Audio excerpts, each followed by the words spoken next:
नमस्ते, मैं डॉक्टर आरिफ महार स्वागत करता हूं आपका मेरे चैनल शब्द मंच पर। प्रस्तुत वीडियो के अंतर्गत हम आचार्य रामचंद्र शुक्ल द्वारा संपादित सूरदास के भ्रमर गीत सार के पद क्रमांक 67 की चर्चा करने वाले हैं। इस पद के अंतर्गत गोपियां निर्गुण का उपहास करती हुई उद्धव की खिल्ली उड़ाती हैं और वे परस्पर कहती हैं, कहती कहाँ उद्धव सो बौरी, जाको सुनत रहे हरि के ढीक श्याम सका यह सोरी। वो कह रही हैं, अब सहेलियों से परस्पर बातें कर रही हैं, अरे पगली तू उद्धव से क्या बक रही है। ये कृष्ण के वे ही अनन्य मित्र हैं जिनके विषय में बहुत चर्चा सुना करती थी। व्यंग्यार्थ यह है कि ये तो वैसे तो कृष्ण के अनन्य मित्र होने का दम भरते हैं, किंतु यहाँ उनकी जड़ काट रहे हैं।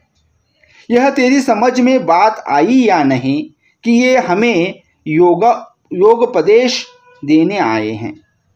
दूसरी गोपी सखी की इस बात को सुनकर उद्धव को और भी बनाते हुए कहती हैं कि हे सखी, तू क्या कर रही है, मुझे तेरे इस कथन पर विश्वास नहीं हो रहा।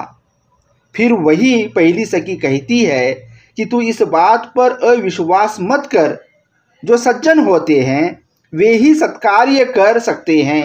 ये उद्धव तो पूर्ण कपट और कुटिलता के भंडार हैं। हमको जोग सिखावन आयो, यह तेरे मन आवत, कहाँ करत री मई पत्यात री नहीं सुनी कह नावत, करनी भले भले ही जाने कपट कुटिल की खानी, हरि को सका नहीं री माई यह मन निश्चय जाने। तो ये बातें कर रही हैं, मैं सत्य कह रही हूं कि तू यह बिल्कुल निश्चय जान ले, ये कृष्ण के मित्र नहीं हैं। कृष्ण तो रास के अनन्य अनुरागी हैं और यह योग का दृढ़ प्रचारक। तो श्री कृष्ण का स्वभाव अलग है और ये अलग स्वभाव के हैं, योग दर्शन की बात करते हैं और दोनों में अंतर है। तो फिर इन दोनों की संगति कैसे हो सकती है? इसकी बातों से तो योग और प्रेम में महान अंतर दृष्टिगोचर होता है।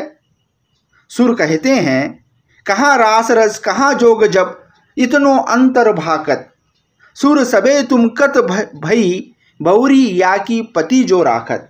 सूरदास कहते हैं कि सखी ने कहा, तुम सब इस कपटी का कृष्ण के मित्र होने का विश्वास कर यों बावली मतिहीन बन रही हो, अतः इनकी बातों को सुनने का कोई उपचार नहीं है। इनकी बातों को क्यों आप सुन रही हो? प्रस्तुत पद के काव्य सौंदर्य की बात करें तो प्रस्तुत पद राग धनाश्री में गाया जाता है। धन्यवाद।